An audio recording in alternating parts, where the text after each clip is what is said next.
Hello, we are Group A. We're going to start a discussion on privilege and bias. Do you guys want to talk about the two shorter pieces first or after the big? Let's do the big one first. Lorraine, you were first, correct? So the big one was having to do with like understanding the socio-political context of schooling, and basically like the overall. It starts off like with the overall argument, which is basically that education, specifically multicultural education, is shaped by socio-political context of the United States and the global society at large. But that we don't really treat them as if they are, which I have found to be the case in like schools I've worked with. Like we kind of like treat schools as if they're outside of these contexts when they're really not. They're actually very much connected, but we like to pretend that they're not interlaced. So that's kind of like the argument that this chapter like introduces us to, and then it tells us to like keep some assumptions in mind for the text, which is that language, culture, and identity are taken as facts, and that like helps multicultural education, but that we have to look at these broader ideas through the lenses of privilege and power structures. Moreover,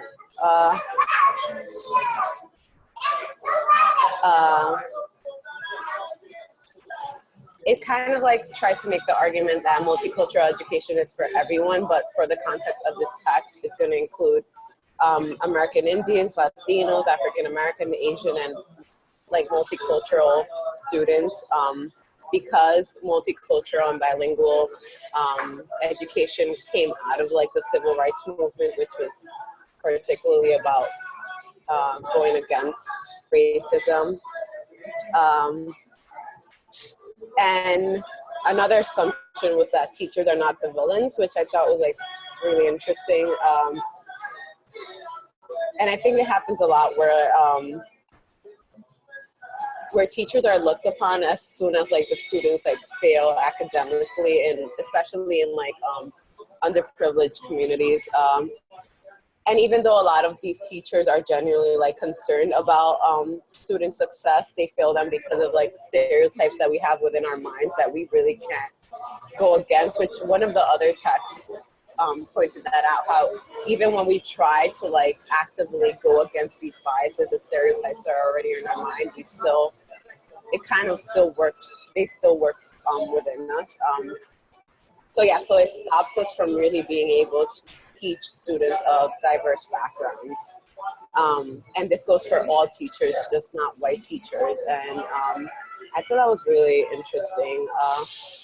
It's specifically like this part where it talks about how a teacher's identity from a non-white ethnic group does not guarantee that she will be effective. Teachers are often at the mercy of decisions made by others from far removed from the classroom. And I thought that was like I could relate to that so much because I worked at a underprivileged charter school actually this year, and there were so many things that I felt like I connected with my children on a like socioeconomic level, so I can like satisfy like their learning needs. However, like when I try to implement things into the classroom, it was difficult too because I was working against all these other people who are not acquainted with your classroom or with your children, but control everything. So that was like hit home for me, and that was like before even diving into the text. So, and then last but not least, that public education can provide good quality education. So these were basically the assumptions, and then of the text that they framed for us, and then it moved on to go into the defining the socio-political context of multicultural education. And it goes through,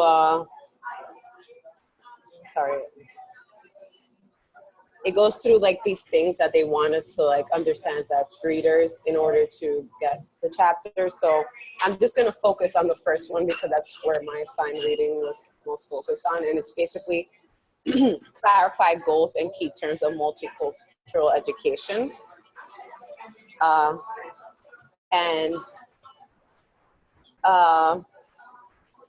So the goals, it seems, is to basically tackle inequality and promote access to equal education and rise the achievement of all students while providing them high quality education, and to provide students like an equal opportunity to really live up to their full potential. And then it goes into the key terms in multicultural education, which one of them was equality versus equity. And I've never looked at equity in these terms, I guess, so that was kind of new for me. And it was basically that equity is basically the process while equality is the result.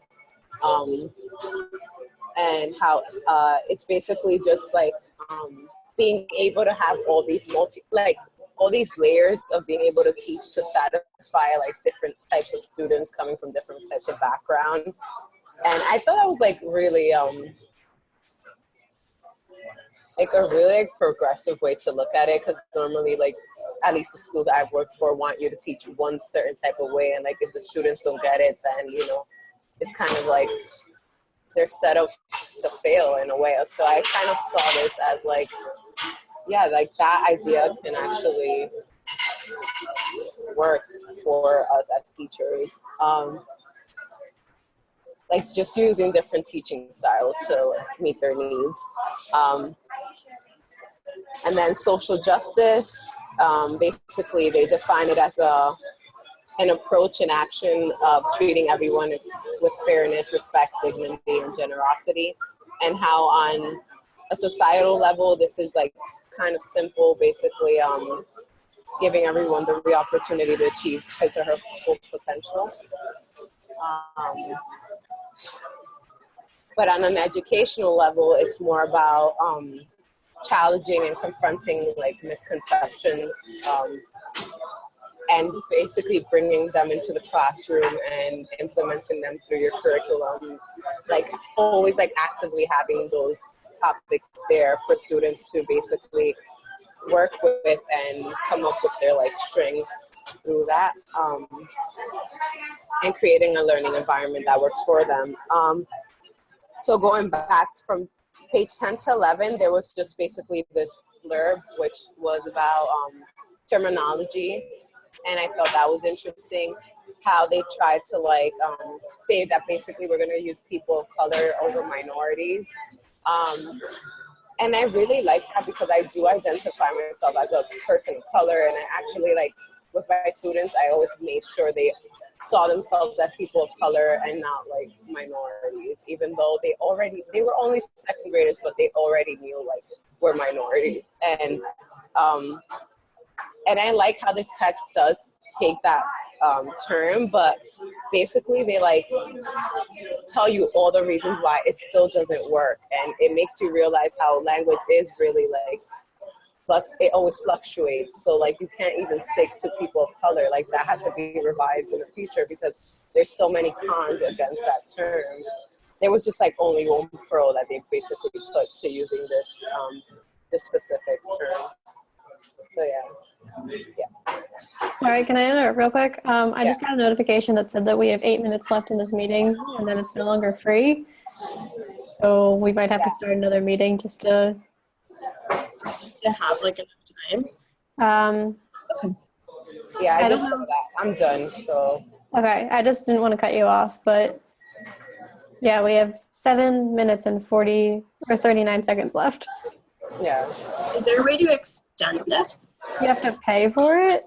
$14.99 a month? What? I know. Okay. So if we get cut off, I'll just start another meeting and we can go from there. Okay. Well, Lorraine, while you were talking, it just made me think about, like, the way you summarized it made me think about how identities are not static, and especially for kids, like that's, you know, you're developing your identity constantly, and like how you were saying that, like how we be careful about what language we use will affect like how their identities grow and change. And I don't want to say too much because I know we have to get through this.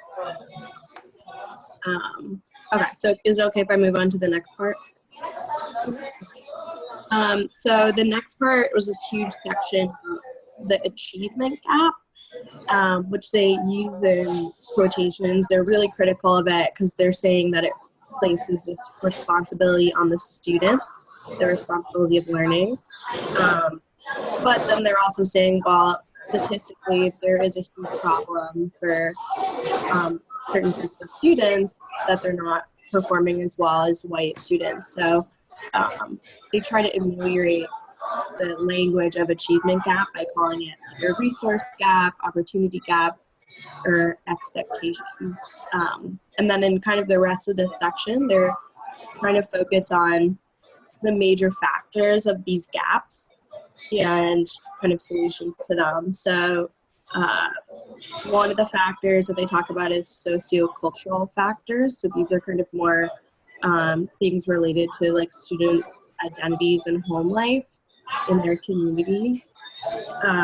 And then the other main factor that they identify are school-related factors. So like the teachers, the funding for the school's resources. And they were saying that these achievement gaps persist because a really common response to these gaps is to just focus on too much on the sociocultural problems that the students like might be experiencing, and not enough on the problems of school structures and school funding and those inequities that exist.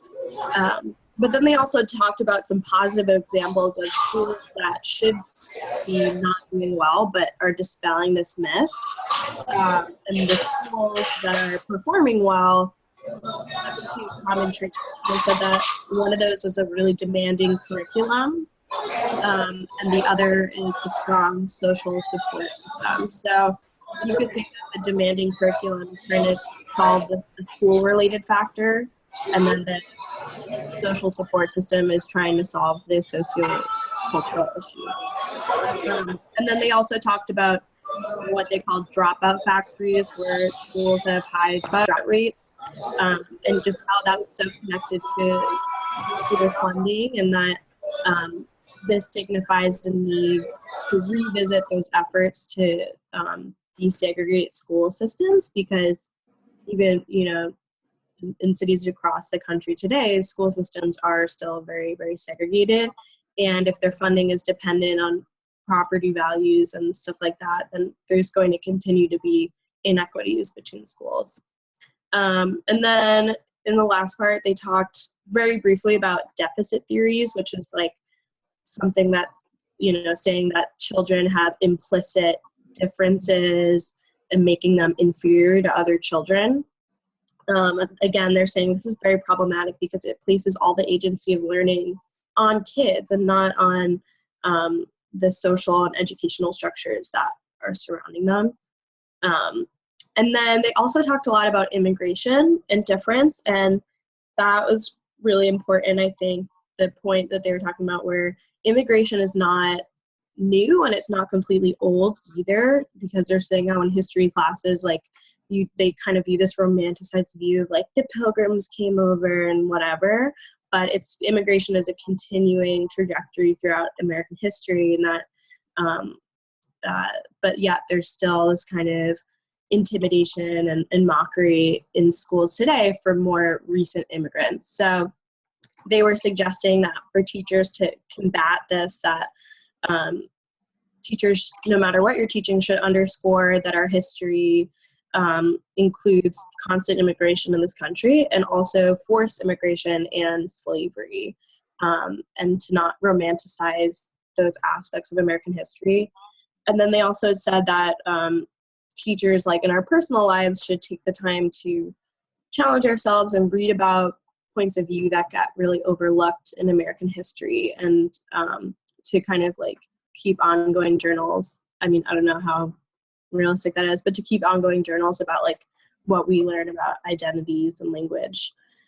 And then they were just talking again about ideologies and beliefs in society and how they get translated into school systems, whether intentionally or not. And then in the last part of my section, they started talking about demographics in the school system. And I kind of found, well, I thought that part of this was kind of problematic. So it's on page 22. And it's a graph of like demographics changing over time. And it's called Resident Population by Sex, Race, and Hispanic Origin Status. And this is always a huge issue, I think, that this separation of races into certain groups, and that like Hispanic origin is separate from race, and like who gets to decide that. So that just for me, like how the people who did this study chose to do that was kind of strange. But they were basically trying to show like the growth of multicultural groups of people and non-white groups of people over time, and that there were large percentage changes. Should we? And I'm kind of done. So should we stop and do a new Yeah, chat? I'll stop and make a new one. Okay. All right. See you guys in a minute. Okay. Biggest percent change in that time period was that people were feeling more lazy, so, and that increased by like almost 31%. So I guess that they're trying to point out the complexity of identity, specifically racial identity in the U.S. That drives home the importance of addressing inequalities between races in school systems. Yeah. But yeah. Okay. My section kind of picks up where yours left off. I guess that's how all of them work. But yeah, it ended with the chart that you were talking about, and then goes on to talk about immigration some more. So I thought it was interesting that it was saying that like the minorities, and it used that in quotes, are actually becoming a majority, like as we like progress as a society, and like the birth rates and the immigration rates and things that weren't so much an issue in like the 70s are now becoming a thing, because like multicultural education has to be a thing now, because we have students of so many different races and ethnicities and backgrounds and identities that like it's impossible to not teach multiculturalism. But it also talked in my section about a lot of backlash that they get from that. So I thought it was a really interesting section to read. Another thing that it said was Latinos are the most segregated of all ethnicities at this current moment, which like you don't really think about until like you read it, and then you're like, oh wait, yeah, that makes sense. Like students are forced to speak English in classrooms, and ELL is not as good as it should be at this point in time, and like we could definitely do a lot to improve teaching Hispanic and non-Hispanic students, and like making that a more equal opportunity for all students.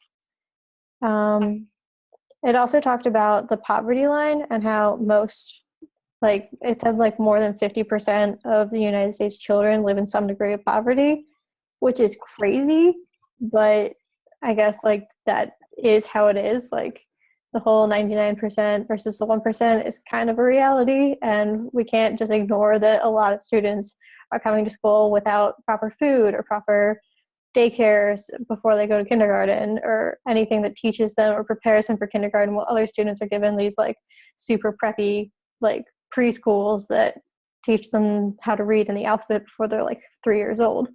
Like not all students are starting kindergarten at the same level, and that means kids in private schools as well as in public schools. And that's kind of a shame, but it is the reality in which we live in. So multiculturalism is becoming more and more important, because you have to recognize that students are coming from different backgrounds, and that if you're teaching in a public school or in a charter school or in any setting, you have to be able to speak to the students and meet them where they're at, and then bring that along with them, so that way they can individualize the lesson plan to themselves, as well as like make it about themselves and make it something they want to learn. So one of the things that I thought was particularly interesting under the examining political struggles, the multicultural education backlash and legislation was that like so much backlash has come about just from people saying like we should have multicultural education. People are like, no, we need to go back to the basics, or this is like a political uproar, or all this really crazy kind of stuff. So in the back to basics argument, they're saying like we need to go back to basically like white education. They didn't say it that way, but that's basically what it is. It's like we need to teach the basic education that we've always taught. But that was before we realized that like there are people that have voices that are not just white people. And it's kind of disgusting reading this section, especially the part where they mention E.D. Hirsch's 1987 book that he wrote called Cultural Literacy, What Every American Needs to Know. And it basically was just like Eurocentric, and that said that multiculturalism is a threat and all of this nonsense. And he was backlashed by Eugene Prevesno, who said cultural literacy, what every American ought to know. And his is much more multiculturalist and speaks about how you can't just have a Eurocentric view of the world. That's not how life works, and that's not the reality of the world we live in. And then he also talked about the eroding the traditional education canon. And this was saying that like people are saying that there's going to be this like us versus them mentality, which is kind of disgusting. But at the same time, I realized like that's how I was raised. Like I went to a very white school. I went to Catholic school my entire life until college. And I think there was one African-American person in my entire class, and she was one of two African-American people in the entire school, the other one being her sister. And when we talked about like the slavery section of American history, it became like so uncomfortable for her that she had to leave the classroom because people were so insensitive. And it was like absolutely disgusting, but it was very much like, oh, well, it's their problem, not ours. And I was like, that's disgusting. We cannot talk to students of any race or any ethnicity about that without it being our problem. Like, what happened in America is our problem. We all have the same history, even though we come from different backgrounds. Which is kind of like what it talked about. It also said that like people think that teaching multiculturalism will lead to an overthrow in the United States government, which I think is ridiculous. And like I wrote in my notes, like, what? Like that's just weird. People need to calm down. And finally, it talked about the political struggles of legislation and policy, and it started talking about No Child Left Behind, which we all know was a great success. That is incredibly sarcastic. But it like focused so much on public education and just teaching or testing students on reading and math that it ignored all of the other subjects, and is so damaging in so many levels because like you can't just test people on things and expect them to learn if you're only teaching them how to take a test at the end of the year. And then my section ended with the talk of the blueprint for reform that Obama started in 2010, and I think that's where you're going to pick up. Yeah, so I read back a little into your section and then kept going. It was really interesting as a sociology major to reread a bunch of the stuff that I learned about in my undergrad, especially reading about Arizona and how, again, how they got rid of their ethnic studies. As someone with an ethnic studies degree, that blows my mind because that was like all I wanted to learn about in school.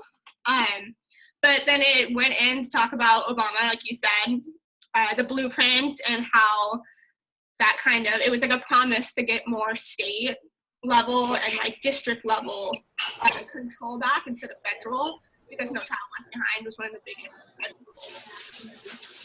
school systems. And then it talked about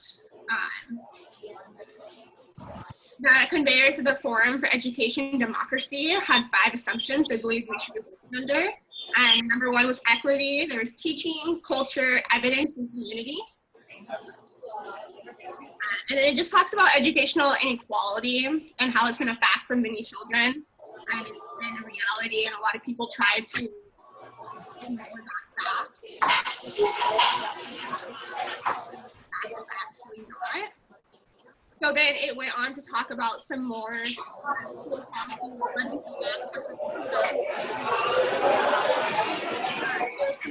grants to encourage and reward states for creating conditions for education innovation.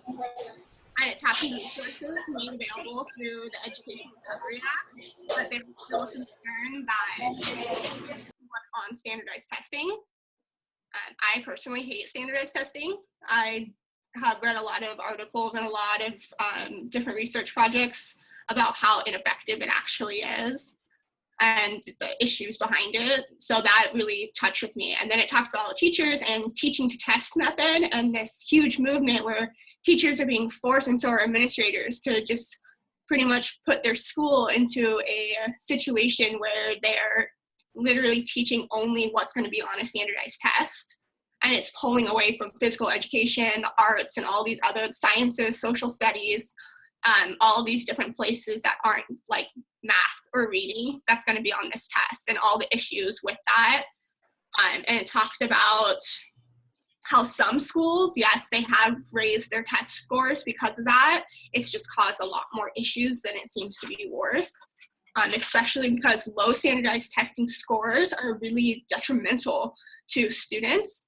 And it's been proven that students who test low on standardized testing as a young student, and they know that they've tested low because they compare your scores to a like average, they're more likely to not be interested in school any longer and not actually reach their full potential because they've been so scarred by this test scoring. Personally, I had that experience. I really, really resonated with this. I almost dropped out of school because of test scores. Lo and behold, now I'm getting my master's. So if I had, maybe not taken that test and not have taken it this long to get there. So I really like that section. And then I talked about Common Core and how they conducted an international analysis of policies related to curriculum and standards, and how they taught testing results. Like the highest standards actually came from schools that focus on a lot of subjects that the US ignores. And there's been this huge, result, but still nothing has changed. We're still focusing on these 2 subjects and not taking the time to really go into a more broad kind of studying that allows students to learn a little better.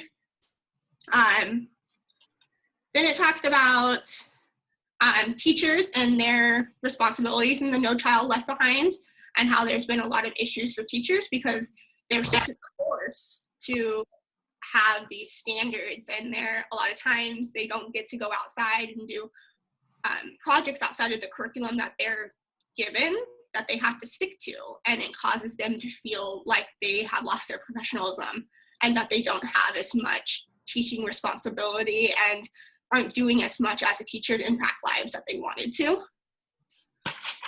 And then it talked about a few different theories, standards-driven versus standard-conscious curriculums, and the differences between those two, how a standard-driven begins with standards and draws the big ideas from them for further design, while standard-conscious uses standards as a tool rather than starting point. And then many books now are challenging the notion of that standards will necessarily lead to standardization. They're saying that, it's not working as well as everyone thought. So there's been a lot of theories and stuff that are coming out of this to try to change. And so then from there, it went into talking more about the methodology of the research they've conducted. So they talked about how this text is going to be a lot of case studies, various snapshots, ethnographic case studies. It's a macro representation. It's looking at various backgrounds, identities, communities, all that, and it's mostly ages 13 to 19. But that because it's a case studies and snapshots are not actual samples, it's no case study of a single individual can adequately or legitimately portray the complex of an entire group. So this text is not saying that you should necessarily look at this as if it's like written law, but more it's supposed to prompt you to ask on your own. And don't make assumptions about your students and the backgrounds they come from or the situations they're in. You just need to ask questions and have an open dialogue. And that it can take away a lot of the issues. And then the end of my chapter, or the end of my section was just a conclusion. It wrapped up everything that the section had touched on. It says that the top 5 points that they wanted to make was clarifying the goals and key terms, dissolving myths about immigration and difference, naming the social, economic, political, and ideological underpinnings of educational structure, studying the current demographic mosaic of our nation, and examining the of legislation and policy. So that's where it ended. Awesome. Do we want to like have a discussion on this chapter first, and then move on to the other 2 pieces? Sounds reasonable. Yeah. One of the things I liked the most about this chapter was the use of the word mosaic in the conclusion that I know you just talked about, Camille, because like instead of saying like the melting pot or the hodgepodge or all the words that you always hear all the time, like it is more of a mosaic. Like it's people with their own individual cultures that aren't going to like assimilate into other people's cultures. Like they should adopt their culture to, actually I wouldn't even use the word adopt. They would bring their culture with them when they come to this country, and that is important to recognize and to include in education because they're people and we should treat them as that. And like their cultures matter. Earlier in the chapter, it was talking about how American history is not just every aspect. It's every single identity and every single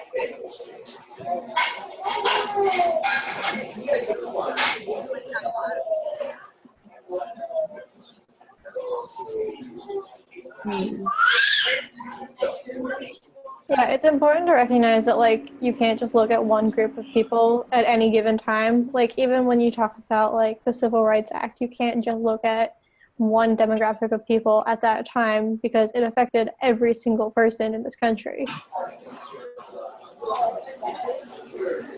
Yeah.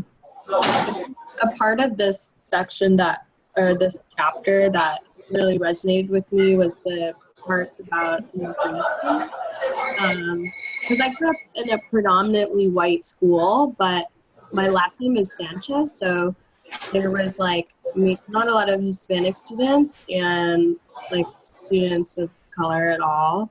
So people would always say like, you know, I don't know, just like kind of derogatory stuff. And I think reading this section, like I'm not an immigrant to the United States, but like the experiences that I went through, like then, you know, and the experiences that like my parents went through or like their parents went through in school, I think like in this section they talk about how immigrants are people who need the most social support. And so it's just like an ultimate disservice that in schools and in the rest of society that they're treated as so other and that they're treated with intimidation. So yeah, so I think that like was a good section for us to read going into our classrooms and thinking about how do we ensure that students who are visibly different are really supported by their teachers and by their peers. Because that can really make you not want to go to school, you know, if people are going to be making fun of you. Yeah, there was like this part where they talk about how like teachers are within like within school structures that already have like these bias and like stereotypical ideas, and how that like leaks down to the students. So like that like makes sense, and it's true. Like I went to in high school and like all of my life except college, of course, I went to schools where we were all of color. Like, I mean, in my middle school, I remember having one like person who was white, and like she was removed after a while. And in high school, I had like no one there that was white.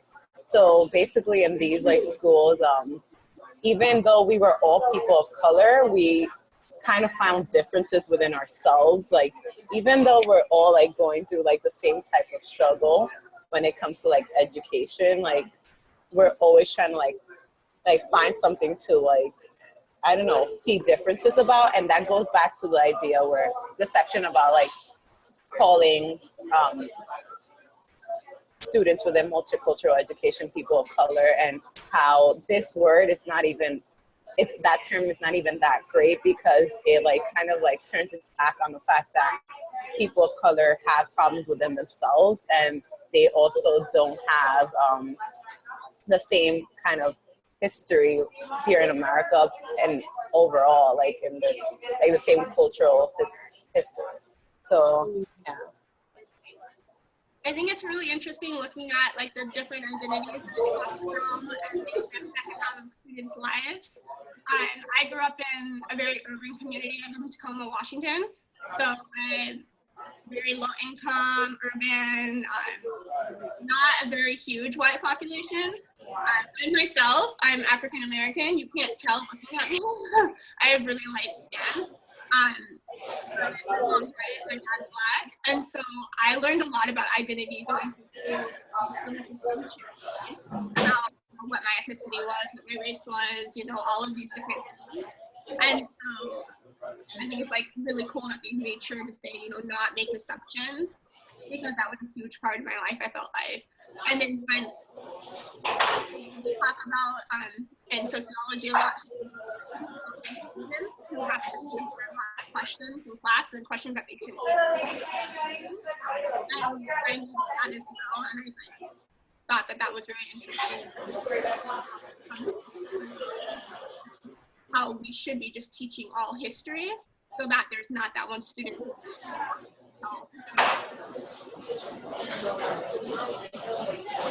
Yeah, that's like such a hard question to address. Like, how do you teach all history? Because it's like, it's almost like impossible, but it's important to at least try to do that, because yeah, yeah, obviously there's so much to improve upon, but I feel like I learn new histories all the time about our country. It would be impossible to put that into one course. I mean, like, I don't know. It would be almost impossible, but like, I just feel like thinking back at like high school. I mean, I don't know how it is outside of like New York City public schools, but I mean, we got so much American history, and it's like after a while, it's like, okay, I got it. I got it. Like, You can only learn about the revolution so many times. yeah, like, and it's just like, I remember being in like AP history, American history, and like getting like really high grades, and my teachers were so like happy. I'm like, I've been learning about this like all my life. Like, what do you expect? Like, Yeah. it was just like, I did not have like an introduction to any other type of culture until college, where I like took Middle Eastern studies because of that, because I'm like, I want to see how we as like Westerners view others. Like I'm an other here, but like, and I already know how people view me, but like, I want to see how like our mind is constructed to like look at others. It's so strange. And I don't know, I feel like maybe like if that would be like one of like the ways to fix that, to just like, I don't know, like history is so important, like just Latin American history, African history, I don't know, anything but American history every single year, like, or like incorporating all of those histories, because you know, it like the book said, it is American history. Every story is a part of what made America America. right. Stories, and we centric kind of stories, pilgrims and the Irish immigrants and all of this, when there was so much more going on during that time. Right. Yeah. Yeah. But I like what you said, Lorraine, about like feeling other makes me inquisitive sometimes about other types of otherness, if that makes sense. And even for people who are white, like that's kind of something that I'm always wondering. Like, and a lot of my friends ask me is like, if I'm white, like how do I understand experiences of people who are like different from me? And I think that that's like the biggest issue is like how do you connect those experiences and those histories to students who aren't intrinsically like emotionally connected to it? You know what I mean? Like, of course, I want to learn about like the history of the Caribbean and Latin America, but how do you interest people who aren't? You know what I mean? Like who don't have the same desire to. Yeah. Yeah, that's an interesting question. But I guess no, sorry, go ahead. I mean, when it comes to students, I mean, I guess that's like part of it, like just like having them have those desires. I mean, I feel like even those desires in public school systems in New York City, like they're not really expanded upon. They're just like, okay, you're gonna learn about American history, and like that's all you're ever gonna want to learn about. And it's just like they never like really. I feel like there's a way to like, I don't know, make students like open to that. I don't know if that's where you were going. No, you're right. And it just comes down to providing that information to them, like, and then they can do with it what they want. I guess, like, it should be taught whether or not you're sure that they're going to be interested, because it's important to how they understand the world and how, if they're going to be treating other people with dignity and respect. Because ultimately, learning history is learning about people, the struggle of certain people, and so you need that context if you're going to be treating people with respect, if you know what their ancestors have been through to get to. And it's kind of like expected that everyone's interested in American history. Why? And, okay, I'm just like... Because nationalism, come on. It's always like, it's white American history. Like, we don't talk about Native Americans. We don't talk about slavery in the North. Like, we don't talk about communities that, when, you know, we don't talk about how our country wouldn't be able to exist if we didn't have slavery and people working for free to build it. So it's always like the romantic, like Paul Revere's midnight ride to warn people that the British were coming, and like, yeah, that's great, but you know, there are things that are much more important that are like the dark underbelly of America's society. Yeah, I remember like when we learned about the Trail of Tears, it was like half a second in the lesson plan, and I was like, this is a huge, like, we wiped out almost an entire group of people just because of their skin color and because they were here first and we didn't like that. And like, that is so horrific. And it was like, oh, by the way, this happened. Next slide. And I was like, really? That's it? Like, and it doesn't talk about the continuous legacies of that. Yeah, there's never like a follow-up of like, this is what's still happening or this is how it affected people. It was like, oh, this did happen, the end. And you're like, that, what? Like, that's not how life works. Like, people keep having to move on, and like, it doesn't talk about the trauma that they face or like how their kids today are reacting to that or anything like that. Yeah. Should we move to the, because we're getting, oh no, Lorraine. Let's wait for her to come back. Okay. I'll pause. But now that we're talking about more like personal. Yeah. Okay, I hit record again. Okay. I'm sorry, like my Wi-Fi like just left. No, that's fine. So I read the hidden bias piece first. It was more like abstract and scientific and analytical than personal. And I like that they have concrete suggestions about combating hidden bias. I thought that was interesting. Or they're talking about like communities and but there was one part where they were talking about how integration laws have been so successful in the US, and I was like, what country are you living in? You know? So that I thought that they were too optimistic, but I do agree with some of the suggestions that they had. Like, I think that's so, yeah. I also, did you take the like hidden bias test that they had on that? No, I didn't take the test. Okay, the test was basically like, there's a man and a woman. One's a doctor, one's a nurse. Which one's which? And I was like, it could be either. And then it was like, never mind, you think that men have to be doctors. And I was like, where did you get that? Like, Wow. and like it made you like hit buttons based on like words that came up.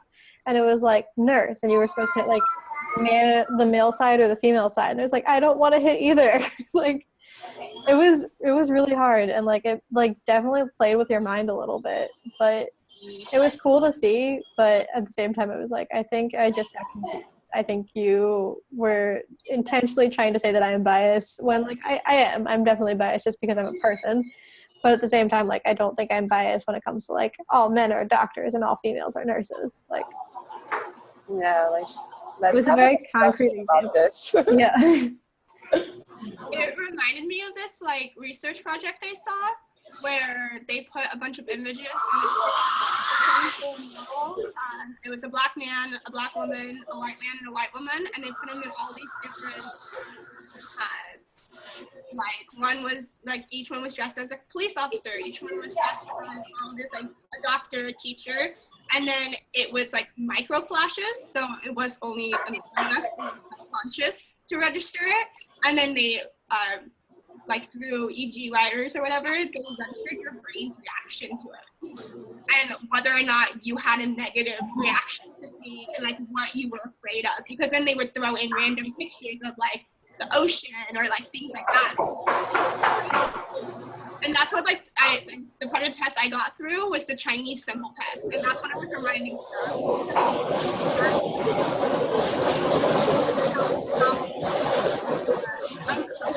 Chinese symbol. But you saw the Chinese symbol for like maybe half a second. That's so interesting that it relied on your brain activity instead of like what you would answer. Because I would definitely tailor my answers, because I don't think I would want to like be faced with the fact that I am biased about certain things. You know, like I would try to represent myself as best I can, but I guess it's not.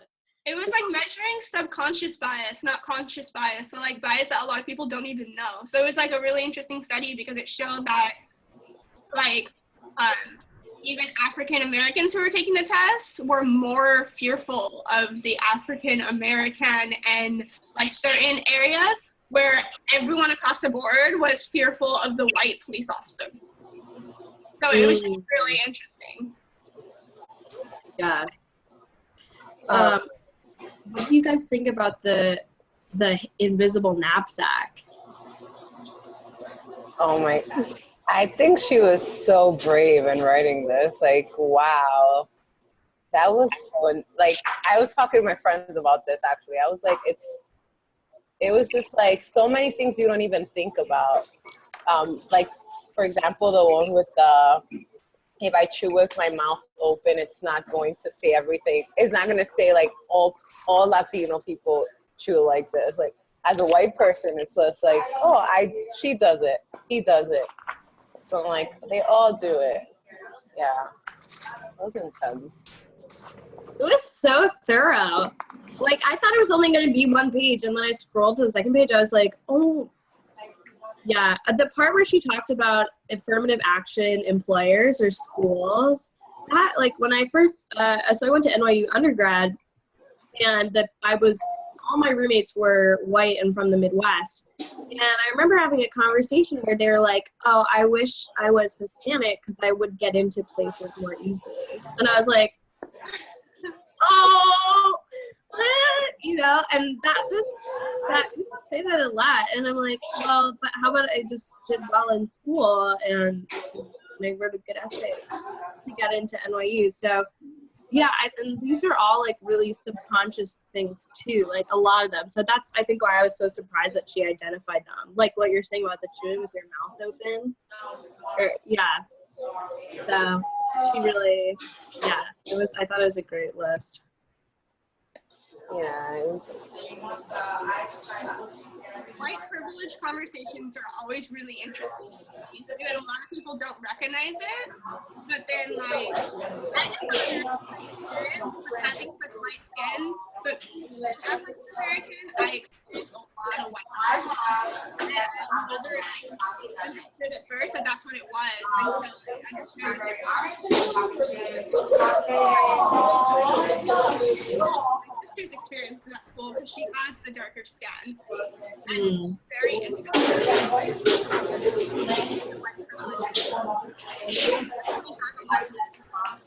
With a lot more than just, like it's Yeah, like if you're white presenting, but you're a person of color.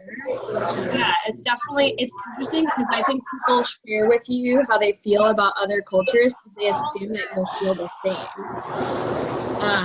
So it's almost like you don't, like I definitely don't experience as much intimidation as people who are like more visibly Hispanic, but I feel like I hear some stereotypes that people are thinking about because they don't realize that that's one of my identities.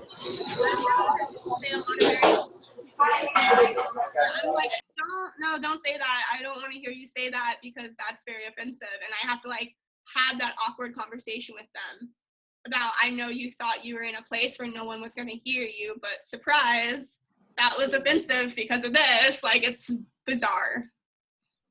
Yeah. It's definitely that. And I mean, like, as we saw in that graph, like, or that chart, that our culture is becoming more and more multi-ethnic, multicultural, and so, like, people will have visible identities and non-visible identities. So, yeah, these discussions matter even more because you never know what you're shaping for your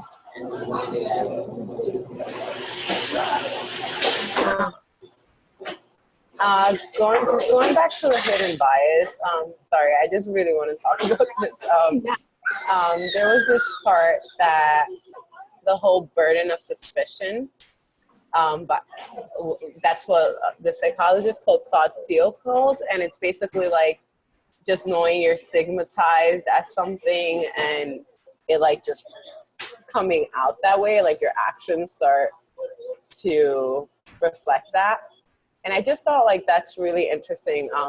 We've been having like a lot of conversations about like, well, me and my friends, like how all these kids who are like African American kids who are kind of like, shot down by cops because they're like running away from them. Like, is that right or wrong? Like, who's like, I mean, there's no right or wrong, but basically my friend is kind of like arguing like they shouldn't be running away, but it's just that idea like, hey, I already know you think I'm doing something wrong, like that I'm not gonna have an equal chance like to express myself. Like, I don't know, that just like was really interesting to me to see that there's actually a term for that.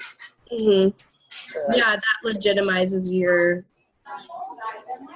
feelings. Yeah. So. Should we do another chat? Because we have less than a minute again. Yeah, you can do another one. Let me stop and make another one. Sorry, it takes a couple minutes. Anybody has anything left over from before that we wanted to talk about? Have you guys seen I think BuzzFeed did this video. It was the what is privilege video where everyone starts out standing in one line and then you take a step forward or back depending on different questions. We did that at the camp that I worked at, And it's a camp called Pine Valley Bible Camp. It's in Elwood City, Pennsylvania, so it's like 40 minutes north of Pittsburgh, and we mostly serve kids from Pittsburgh and like different parts of Ohio. And it like we did that exercise because most of our kids are from the inner city or from like some kind of broken home, or we get a lot of kids who have parents in prison. And it's like $25 for a week of camp for them, and then like the government or sponsors cover the rest of the cost. This camp costs like $600 a week usually. And we ended up doing that activity, and every single time they said like, you take a step forward if this happened in your life, I was always one of the people to take a step forward. And every time they said, okay, take a step back if this happened, I never stepped back. And I was like, great, this is awkward. And it ended up being that I was 100 yards away from the person in the very back, because one of the questions was take a step forward for every property your parents own.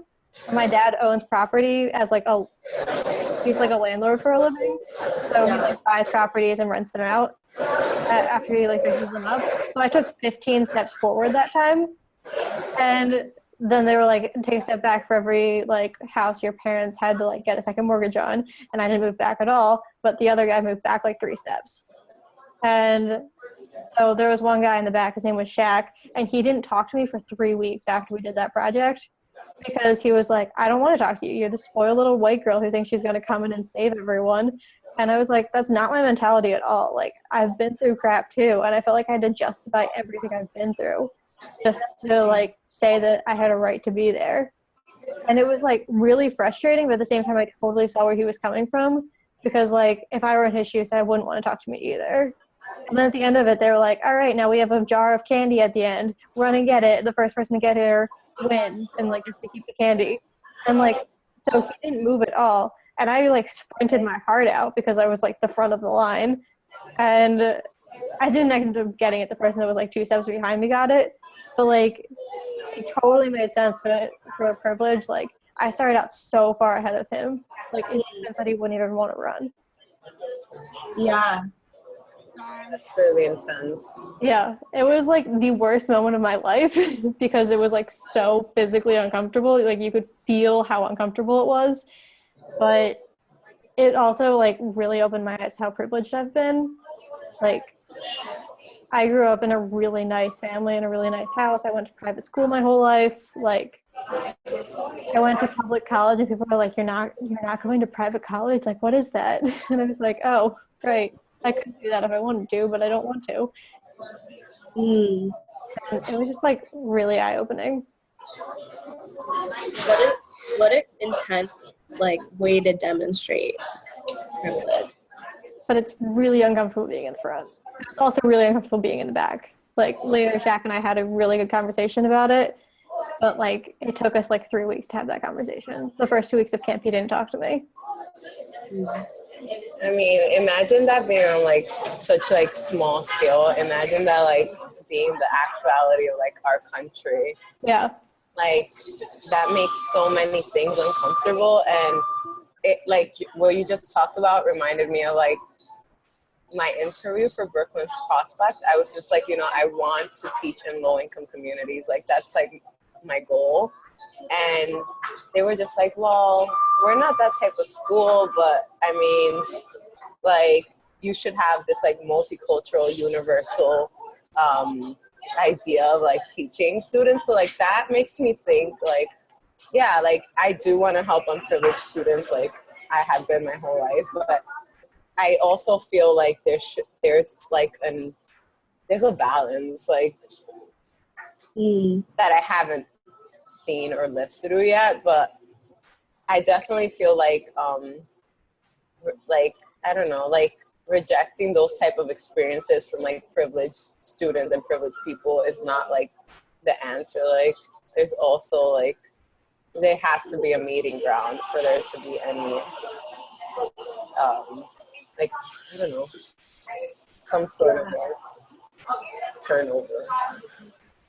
No, that's so true, and that's why having diverse classrooms is so important, is because like everybody has times when they feel that they're an other in some way. Like, sometimes it is because you have privilege that you feel like you're an other, and so But if you have everybody in the classroom, at some point that they feel like they're different, then I think that's more conducive to them learning about other cultures, and being more interested in that. Like we were talking about before, how do you motivate people to be interested? Well, if they have a diverse community in school, maybe that will make them more interested in learning about more diverse history. That would make like the whole experience of like students in like low income communities going to private colleges and so much easier. Like I remember I went to Fordham, and I went from like a small school, like I mean my class was like literally 38 kids, to like Fordham University, and it was like a private school, and I was just like, oh my God, it took me literally like at the end of my sophomore year, I was just like, okay, now I'm more comfortable. But it was like torture, like not having a diverse community when that's what the world is, like a diverse community, especially if you're like training students who you think or who you want to have potential to like, be like live up to their full potential and like be active members of society. Like you need to have them in these diverse communities, and it brings so many like problems with, I don't know. That's true. Yeah, I mean, I really appreciate the discussion that we had today, but I feel like it could go on forever. We're not going to make Professor Woodley go through all of that. Yeah, but it's nice to like get to talk with you guys. And I have to go to work, but we'll talk again on Saturday for the next discussion, right? Right. Okay. So I guess we'll message each other this week with like a good time. I feel like earlier Saturday is better for me. I can do earlier on Saturday. I'm moving back to Tacoma today, so my schedule will be a lot better.